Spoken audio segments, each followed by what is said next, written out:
Salam əziz abituriyentlər, bu videonu izləyicilər. Deməli, bu videoda Dövlət İmtahan Mərkəzinin 7 iyun 2026-cı il tarixində keçdiyi birinci qruplar qəbulunda A variantının fizika testlərinin izahına baxırıq. Birinci sualdan başlayaq. Sürətli izah edək, çünki bu videoya baxıb sualları yoxlayanlar olacaq. Sükunətdəki nöqtəvi yüklər arasındakı Coulomb qüvvələrinin modulları üçün hansı münasibət doğrudur? Deməli, Coulomb qarşılıqlı təsirində bilirik ki, F bərabərdir K, Q1, Q2 bölə R kvadratı. Ancaq bu Coulomb qarşılıqlı təsirli iki yük arasında mövcud olur. Yəni, məlum məsələdir ki, birinin qiyməti digərinə bərabər olmalı. Newton 3-cü qanununa ödənməlidir. Ona görə cavab C variantı olur. Birinci sual C variantı. 2. Hansı ifadələr maqnit selinin vahidinə uyğundur? Maqnit selinin fi bərabərdir. Deməli, Li, Henry vuraq amper, yəni birinci. 10 vur metr olmaz, çünki 10 vur metr. Xüsusi müqavimətin volt vur saniyəni hardan bilərik? Epsilon I bərabərdir. Mənfi delta fi böl delta t ifadəsindən delta fi bərabərdir. Epsilon vur t. Sürətli izah üçün belədir, yəni volt vur saniyə də ola bilər. Ona görə 1 və 3B variantı doğrudur. 33. Kütləsi 1.5 ton olan avtomobilin 10 metr saniyə sürətlə əyrilik radiusu 20 metr olan qabarıq körpü üzərində bərabər sürətlə hərəkət edir. Körpünün tən ortasında avtomobilin orta sürəti hansı ifadə ilə təyin olunar? Deməli, sualımızda avtomobilin kütləsi verilir. Sürətli olaraq n bərabərdir. Burada olan hansı qüvvəyə sürət nə idi? Körpünün tən ortasında avtomobilin ona hansı qüvvə ilə təsir edər? Deməli, n bərabərdir. M vuraq J minus V kvadrat bölü R düsturundan istifadə edirik. Kütlə 1.5, 1.5 vur 10 üstü 3. J minus təcilimiz A bərabərdir V kvadratı bölü R olduğundan tez hesablayaq bunu. Deməli, bu da 100 bölək 25. 10 minus 5. Bu da bərabərdir 7,5 kN. Cavabımız Y variantı olur. 34. Tezliyi tənzimlənən dəyişən cəryan generatoruna qidalanan dövrənin sxemi verilmişdir. Tezliyin müəyyən qiymətində hər iki lampa eyni parlaqlıqla çözərilir. Zamanın başlanğıcında hər ikisi eyni parlaqlıqla çözərilir. Tezliyi azalan lampaların parlaqlığı necə dəyişər? Avtomatik olaraq iki lampasına fikir versək, rezistora qoşulub. Yəni, R müqavimətdə tezlikdən asılı olmadığına görə dəyişməz. Sarğac qoşulan hissədə isə I bərabərdir. U bölək R, o da bərabər U bölək XL, U bölək omega L. Omeganın əvəzinə U bölək 2 pi nü L. Yəni, tezliklə tərs asılı olur. U bölək 2 pi nü ilə tərs. Cəryan şiddəti parlaqlıqda, cəryan şiddətinin düz asılı olunaraq tezliyi azaldanda artar. D variantı doğru cavabımız olur. 35. Fotoeffekt zamanı udulan fotonun tezliyi 8 vur 10 üstü 14 Hz-dir. Cəryan şiddətinin katodla anod arasındakı cəryanın asılılıq qrafikinə əsasən elektronun katoddan çıxış işini hesablayın. H nü bərabərdir. Bizə saxlayıcı gərginliyi verilib. A çıxış plus YU. Buradan da A çıxış bərabərdir. H nü minus YU. Bu da bərabərdir. H nümüz enerjisinə görə hesablasaq 6,6 vur 10 üstü mənfi 34 vuraq 8 vur 10 üstü 14 minus YU-muz isə 0,6-ya görə 0,6 vur 10 üstü daha doğrusu 0,6 vur 1,6 vur 10 üstü mənfi 19. Burada alınan nəticə 5,28 minus 0,32 deməli 96, o da bərabər 4,32 vur 10 üstü mənfi 19. Yəni cavab Y variantı olar. 36. Verilmiş kütləli bir atom ideal qazın diaqramının K nöqtəsinə uyğun halında təzyiqi 20 kilopaskaldır. Qazın M və N nöqtələrinə uyğun halında təzyiqlərini müəyyən edir. Deməli, KM nöqtəsində T, V düz asılıdır. Yəni, P bərabərdir konstant. Deməli, PK bərabərdir PM olar. Dəyişməz. Yəni, K və M nöqtəsində elə 20-dir. Ona görə 20 olar. Amma ikinci hissədə fikir versəz, V konstant, V bərabərdir konstant. Ancaq T azalır. T əvvəlki qiymət. Məsələn, 1, 2, 3, 4 T 0 idisə, düşüb 2 T 0-a. Yəni, 2 dəfə azalır. Deməli, P də 2 dəfə azalar. Çünki P böl T P1 T1 bərabərdir P2 T2 olunacaq. Düz asılı olur. Cavab D variantı olar. 37. Qapalı keçirici konturda hüdudlanmış səthdən keçən maqnit seli Fi bərabərdir 4 plus 5 T qanunu ilə dəyişir. Məlum məsələ epsilon bərabərdir F'nin T'yə görə birinci tərtib törəməsi və buradan epsilon bərabərdir 5 volt çıxar, özdə mənfi. Sadəcə bizdən modulun soruşuna görə cavab B variantı olar. Şagirdlər laboratoriya məşğələsində sürtünmə əmsalını müəyyən etmək üçün cədvəl qurmuşdur. Cədvəldəki boş xanaya dayağın reaksiya qüvvəsinin Newton ilə qiymətini yazılmalıdır. Yəni cədvəl verilib və cədvəldə bizdə sonuncu hissədə qiyməti tapaq. Deməli 2-yə 0, yəni n-in 2 qiymətinə 0.4 F sürtünmə, yəni F sürtünmə bərabərdir mü vuraq 2 bərabər 0.4. Mü-nün qiyməti burada 0.2-dir. İkinci üçün də hesablasaq yenə eyni şey alacağıq. Mü bərabərdir, yəni F sürtünmə bölək n. O da bərabərdir. Deməli 0.8 bölək 4, yenə 0.2. Məlumat sabit olmalıdır. Yəni ifadənin doğruluğunu yoxlayırıq. Buradan da n də bərabərdir. İfadədə fikir F sürtünmə bölək mü. Yəni F sürtünməmiz 1.2, 0.2, cavab 6 Newton. B variantı doğru cavab olur. 39. Deməli 2 vur 10 üstü 26 kiloqram olan kütləli yüklü zərəci induksiyası 20 milli Tesla olan bir cism maqnit sahəsinin induksiya xəttlərinə perpendikular istiqamətdə 1.6 vur 10 üstü 5 metr saniyə sürətlə sahəyə daxil olur. Zərrəcin cızdığı çevrənin radiusu 50 sm olarsa onun yükünün qiymətini hesablayın. Deməli, çevrə üzrə hərəkət edir və R bərabərdir. MV bölək QB düsturu ilə tapırıq. Biz cızdığı çevrənin radiusunu, yükünü hesablasaq buradan Q bərabərdir. Deməli, 2 vur 10 üstü mənfi 26 vuraq 1.6 vur 10 üstü 5 bölək 0.5 vur 20 vuraq 10 üstü mənfi 3. O da bərabərdir. Deməli, 3.2 vur 10 üstü mənfi 19 kulon olar. Yəni, C variantı olar. 40. Euler-Venn diaqramında uyğun bəndləri müəyyən edir. Müstəvi hava kondensatörü biri sabit gərginlik mənbəyinə qoşulmuş, digəri isə yükləndikdən sonra mənbədən ayrılmışdır. Hər iki kondensatorun lövhələr arasında məsafəni azaltılır. Lövhənin sahəsi sabitdir. Məsafəni azaltılan mənbəyə qoşulmuş, mənbədən ayrılmışlar üçün müəyyən edək. Euler-Venn diaqramında deməli, elektrik tutumu artır. Elektrik tutumu artır. Bir dəqiqə, nə qoşulmuşdur?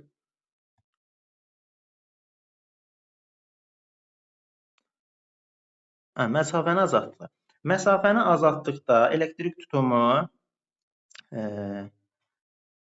mənbədən ayrılmış deməli. Elektrik tutumu artır. Elektrik tutumu artır hər ikisində. Məsafə ilə tərs asılıdır, hər ikisində elektrik tutumu artır. Bunu yazaq bura. 1 ortaya. Yükü artır. Yük deməli mənbəyə qoşulmuşlar. Mənbədən ayrılmışda yük konstantdır, dəyişə bilməz. Ona görə 2 getdi birinciyə. Lövhələr arasında gərginlik azalır. Lövhələr arasında gərginlik mənbəyə qoşulmuşda gərginlik konstant. Yəni belə deyək də U konstant olanda bu dəyişə bilməz. Mənbəyə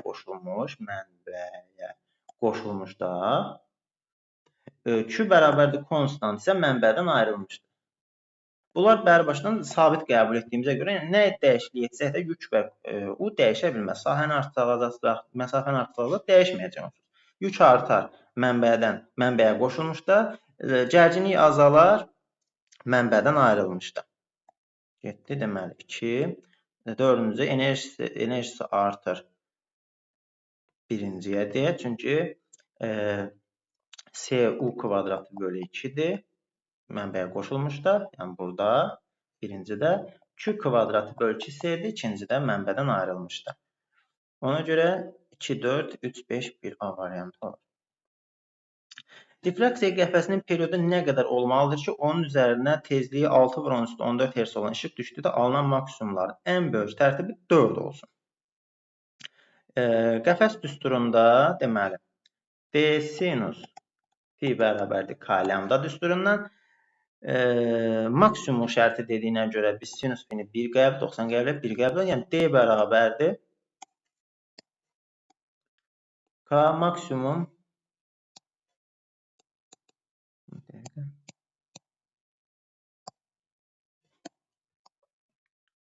deməli D bərabərdir K maksimum lambda. Lambda da bərabərdir C bölək nüdür. Onda bizdən deməli lambdanı tapaq. Lambda bərabərdir 3 vur 10 üstü 8 bölü 6 vur 10 üstü 14. O da bərabərdir 0.5 vur 10 üstü mənfi 6 olsun. Bunu gətirək nəzərə alaq. D də bərabərdir K lambda da 4 vur 0.5 vur 10 üstü mənfi 6. Bu da ne deməli 2 mikrometr olar. A variantı doğru cavab olur. 42-də. Cismin yeri nəzərən hərəkət qrafikləri verilmişdir. Hansı cisimlərə bağlı hesablama sistemi ətalət hesablama sistemidir? Təcilsiz sistemlərə baxacaq. Təcil olmayan sistemlər. İkincidə təcilsiz düz xəttli bərabər sürətlə hərəkət edir. Bir sükunətdədir. Biri də qəbul edirik. Bir sükunətdə 2 düz xəttli bərabər sürətli, 3 yeyinləşən, 4 də sürət konstant. Burada sürət artır olmaz, sürət azalır olmaz. 1, 2, 4. Deməli bunlar olmaz. Cavab C variantı olur. 43. Doyan buxarın izotermik sıxılması zamanı onun kütləsi M və sıxlığı doyan buxar. Burada doyan buxar şagird işarə eləyib, yəni halal olsun. Elə nəticələrinə hələ ki baxırıq ki, heç bir səhvi yoxdur. İnşallah da ki olmaz. İndi yoxlaya gedirik. Doyan buxarın izotermik sıxılması zamanı onun kütləsi M və sıxlığı deməli doyan buxardan söhbət izoproseslərə tabe olmur. Sıxılma zamanı V azalır, T dəyişmir, T-dən asılı deyil. T sabit izotermikdir. V azalır, kütlə də onunla bərabər azalır, amma rho dəyişmir çünki temperaturdan asılıdır. Cavab A doğru variantdır. Bir cisim maqnit sahəsində yerləşmiş deməli 0.4 metr uzunluqlu cəryanlı düz naqilə təsir edən maksimum qüvvə 20 mN-dur. Naqildəki cəryan şiddəti 5 amper olarsa, maqnit induksiya vektoru modulunu hesablayaq. Deməli, F bərabərdir IBL sinus alfadır. Bizdən perpendikulyar yerləşinə görə maksimum hesablayacağıq. Maksimum qüvvə, yəni perpendikulyar qəbul olunur. Onda F bərabərdir IBL düsturundan.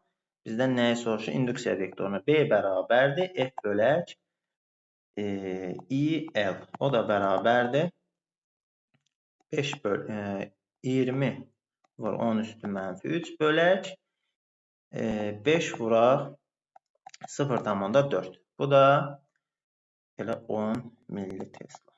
Cavab Y variantı olur. Çevrə üzrə bərabər sürətdə hərəkət edən cisimlərin mərkəzə qatma tədilinin çevrənin radiusundan asılı qrafiki verilmişdir. Bucaq sürətinin diaqramının müxtəlif nöqtələrə uyğun qiymətləri arasında hansı münasibət doğrudur? Deməli, A bərabərdir omega kvadratı R. Omega da bərabərdir A bölək R deyək kök altında. Yəni, kök altı A ilə düz R ilə tərs qəbul edəcəyik. Onda 2 nöqtəsində ən böyük qiymət olacaq. 1 və 3 nöqtələri bərabərdir və kiçikdir C variantı. Kütləsi M olan cismin sükunət və düz xəttli burada yuxarıdakı ifadədə uşaqlar belə də yaza bilər. Bu ifadə tangens alfa ilə düzdür. Çünki kök altı tangens alfadır. Belə baxa bilərsiniz qrafikdə. Ona görə 2 daha böyükdür, 1 ilə 3 bucaqları bərabərdir. Yəni burada da sadə izah. Kütləsi M olan cisim sükunət vəziyyətindən sabit F qüvvəsinin təsirli hərəkət hansı qrafik cismin kinetik enerjisinin gedilən yoldan asılı qrafiki kinetik enerji işlə düz asılıdır, işin dəyişməsi ilə artma. Yəni burada da iş müsbət olaraq artır. Ona görə düz asılı olur. Cavab elə. Yəni Y kinetik delta Y kinetik bərabərdir A-ya, o da bərabər F vuraq S-ə. Burada dəyişmə görürük, elə düz asılı olur. Yəni düz xəttdir A variantı. 47. 2 düz xətt üzrə hərəkət edən 2 maddi nöqtənin koordinatın zamanı asılı qrafiklər verilmişdir. Müşahidəyə başlayandan 4-cü saniyədən sonra maddi nöqtələr arasında məsafəni hesablayın. Biri sıfırdadır, yəni bir cismi 0 nöqtəsindədir. İkinci cisim isə 60 metr uzaqdadır. Belə yazaq da. koordinat ox üzərində bir cismi 0 nöqtəsindədir. Zamanın başlanğıcında elə 0-dan başlayıb.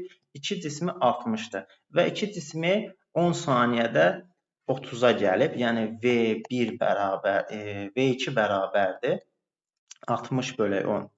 30 bölək deməli 10. Bir dəqiqə. Deməli 10 saniyədə 60-dan gəlib 30-a bu oldu neçə? Deməli ikincinin sürəti 3 metr böl saniyə. V1-cinin sürəti bərabərdir. Deməli 0-dan gedib 30-a 3 metr böl saniyə. Bu da 4 saniyədə 12 metr geri gedib. Digəri isə buradan 12 deməli, bu da 12 metr geri gedib, irəli gedib. Və bunlar arasında məsafə burada deməli 60, 12, 48-ə gəlib. Digəri isə 12 metr gedib. 36 eləyər. 47 də alınır.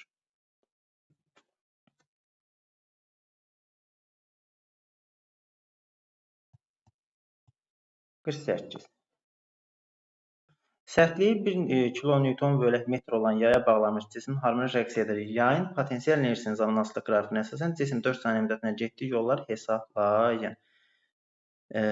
Deməli, potensial enerjinin dəyişməsi ilə rəqsin periodunun dəyişməsi 2 dəfə fərqlənə bilər. Potensial enerjinin periyodu 2-dirsə, rəqsin periyodu 4 olur. Çünki belə bir izaha baxaq. 0 nöqtəsindən mənfi xm və müsbət xm üzərində hərəkət edən rəqqas əvvəlcə müəyyən bir qiymətdədir, maksimum qiymətdədir.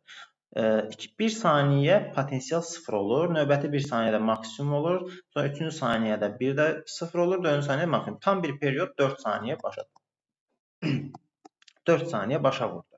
Onda buradan da biz hesablayaq x-i, kinetik maksimum bərabərdir k xm maksimum kvadrat bölü 2. Buradan da xm bərabərdir. Birbaşa cavab yazıram. 6 santimetr. Çünki vaxtımız azdır. Buradan da L də bərabər 4xm-dir. Bir periyod ərzində. Bir periyodumuz 4-dür. Onda demək bizdən 4-cü saniyədən soruşur. Elə 4 vur 6, 24 metr santimetr olar. Yəni cavab B variantı olur. Mənbədən hansı süni işıq mənbəyidir? Yanlışam. Bəli. Sıxlıqları eyni və həcmləri V1V, V2, 3V olan cisimlər mayenin səthində üzür. Üzür sözü varsa, onda F1 bərabərdir M1J, F2 bərabərdir M2J. M1J-nin əvəzinə R'lar bərabərdir sıxlıqlar. V1J, Rho V2J, V2 V1-dən 3 dəfə böyük olana görə F2 də 3 dəfə böyükdür F1-dən. Cavab B variantı olar bəli. 2W bölü I kvadratı cərəyan şiddətdir. L kvadrat bölü 2-dən gələ sağğacın induktivliyi L verir. Yəni W bərabərdir L kvadratı bölü 2 düsturundan gəlir. Çəkisiz link A nöqtəsindən O dayaq nöqtəsinə nəzərən deməli necə hərəkətdə? M1 bərabərdir 9 vur 2 18, M2 bərabərdir 3 vur 6 18. Yəni bunlar bir-birində tazlıqda qalar. 53-də harmonik rəqs edən yaylı rəqqasın amplitudun xarici qüvvələrin tezliyindən asılı qrafiki deməli verilir. Əgər yükün kütləsi 100 qram olarsa, rezonans anında qüvvənin qiymətini hesablayaq. Deməli, buradan F bərabərdir omega, belə lap başdan yazaq. M omega kvadratı x-i. Bu şəkildə yaza bilərik. Başqa əlimizdə nə var? Amplituda xarici qüvvənin tezliyindən asılıdır. Amplituda elə verilir. Bizə 50. Onda F də bərabərdir 0,1 vuraq. Omeqamız santimetrlərdə omega bərabərdir. Daha doğrusu xm bərabərdir. Burada çevirmələrimizi eləyək. 0,5. Tezliyimiz elə 2-dir maksimum qiyməti. Onda yazaq bunda. Omeqamızı Bəri başdan hesablayaq. Omega 2 pi nö, o da bərabər 2 var, 3 vuraq. Aha, bizə pi kvadratı ilə verilir. Onu da belə yazaq da. 4 pi kvadratı nö kvadratı x-in. Ya daha düzgün olacaq. 0-dan da 1 vuraq, 4 vuraq, 10 vuraq. Nömrəmiz 2-də 4 vuraq, x-imiz də 0-dan da 1. O da bərabərdir. Deməli 8 Newton. Buradan 8 Newton aldıq. Dirək üstündən diqqətlə baxaq. 8 Newton. 54. Hansı ifadələr doğrudur? Beta mənfi parçalanma zamanı. Beta mənfi parçalanmada x elementi ZA beta mənfiyə məruz qaldı. Y elementi üstə gələk bir ədəd elektron çıxır. Deməli, yuxarıda A dəyişmir, aşağıda Z plus 1. Yəni, proton miqdarı artır. Neytron azalır. Nuklon sayı dəyişmir. 1, A dəyişmir. Protonların sayı bir vahid artır. Bəli, 1, 3 olar. Neytronların da sayı azalır olsaydı, onu da götürərdik. 55. Rəqs konturundakı maqnit sahəsinin enerjisinin, elektrik sahəsinin enerjisinin hansısa qrafiqi verilmişdir. A nöqtəsinə uyğun anda sərəqəddəki cəryan şiddətinin ani qiymətini onun maksimum qiymətindən 2 dəfə az olarsa, bu vəziyyətdə elektrik sahəsinin enerjisini hesablayın. Deməli,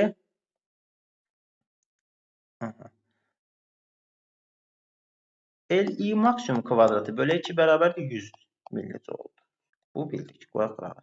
Və A nöqtəsində Li kvadrat ani qiymət bərabərdir Li maksimum I maksimum kvadratından, yəni I maksimumdan 2 dəfə kiçik olduğuna görə 4 dəfə kiçikdir. Yəni I bərabərdir I maksimum bölü 2 kvadrat üzrə 4 dəfə bura 2.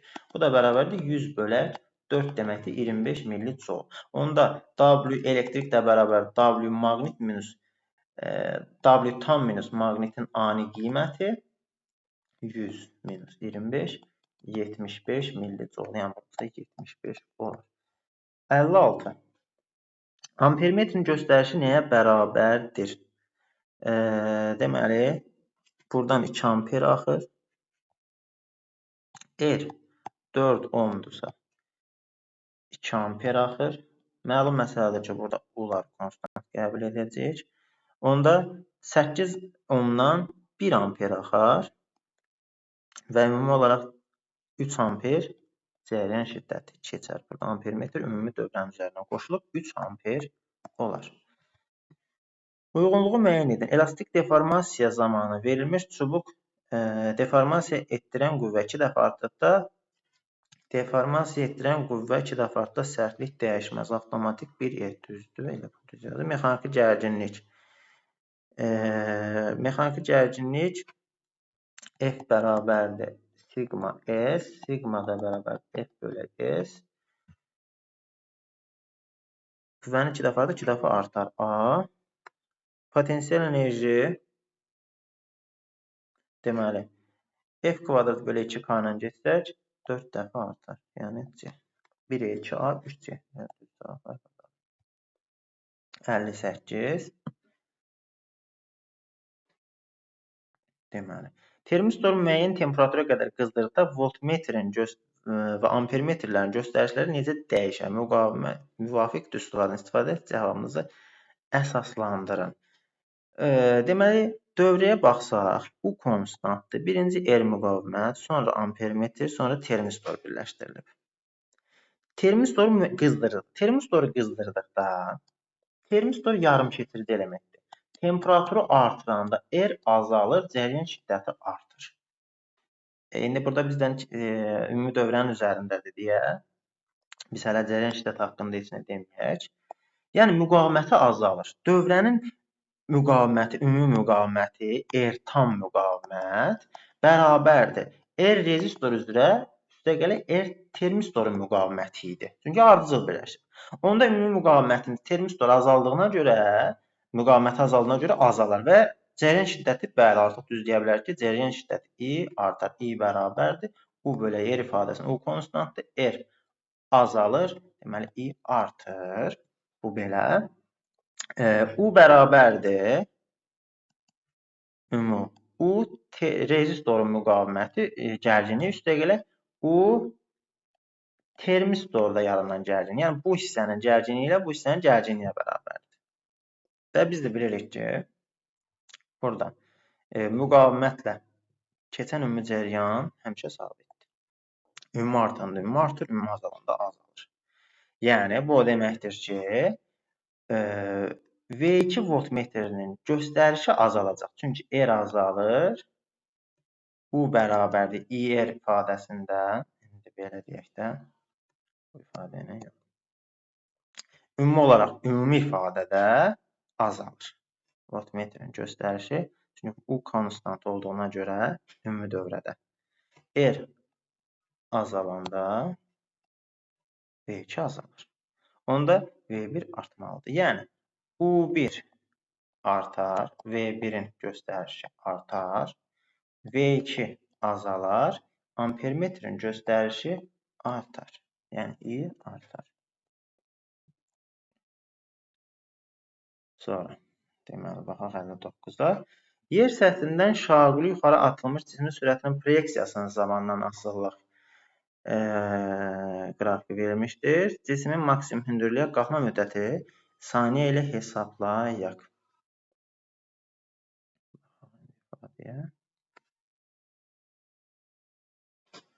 Deməli. İfadəyə fikir versək, bizə müəyyən zaman müddətindən, yəni şaquli yuxarı atılmış cisimdir.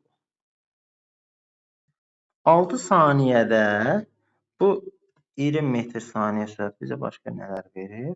6 saniyə, amma bu tam düşmək deyil. 6 saniyədə sürəti verib bizə. Yəni 6 saniyədəki yerə dəymə haqqında heç bir məlumat yoxdur. Ona görə bu hissədə V bərabərdir V0. Yəni bu 6 saniyədəki hissə deməli belə deyək də V0 minus JT. Bu qanunda dəyişir. Onda burada aşağı düşüb özü mənfi. Mənfi 20 bərabərdir V0 minus 10 vur 6. Onda V0 bərabərdir 40 metr bölü saniyə. Deməli, başlanğıc sürətimizi tapdıq 40 metr bölü saniyədir. Və bizlər bilirik ki, qalxma müddəti T qalxma bərabərdir V0 bölək. O da bərabər 40 bölək 10 4 saniyə olur. 4 saniyə. 60. Verilmiş kütləli bir atomlu ideal qaz üzərində gedən proses 100 kJ istilik miqdarı almışdır. Qazın sıxlığına mütləq temperaturun asılı qrafikinə əsasən koordinat oxları üzərində uyğun qiymətləri göstərməklə onun gördüyü işin istilik miqdarı asılı qrafikini çəkin. İfadəyə bizə verilən qrafikə baxsaq, T artır, Rho azalır. Deməli, verilmiş kütləli sözü varsa V də artır. P bərabərdir konstant olur. Bu termodinamikanın birinci qanunu izoproseslərə tətbiqi dərsində P konstant halına uyğundur. Yəni orada da Q bərabərdir delta U plus A'-də verilən istilik miqdarının 0,6 hissəsi daxil enerjiyə, 0,4 hissəsi işə sərf olunur. Deməli, bizim 40 kilojolumuz işə sərf olunub. 0,6 yəni 60 kilojolumuz isə daxil enerjinin dəyişməsinə. Bizə başqa nə deyir? Onun gördüyü işin istilik miqdarından asılı qrafikini çəkək.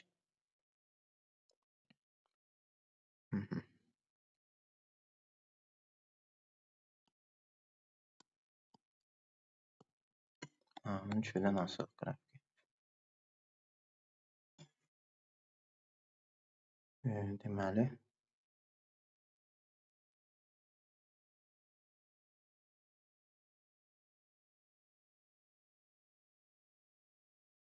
yəni koordinat başlanğıcından keçən düz xətt olacaq. Deməli,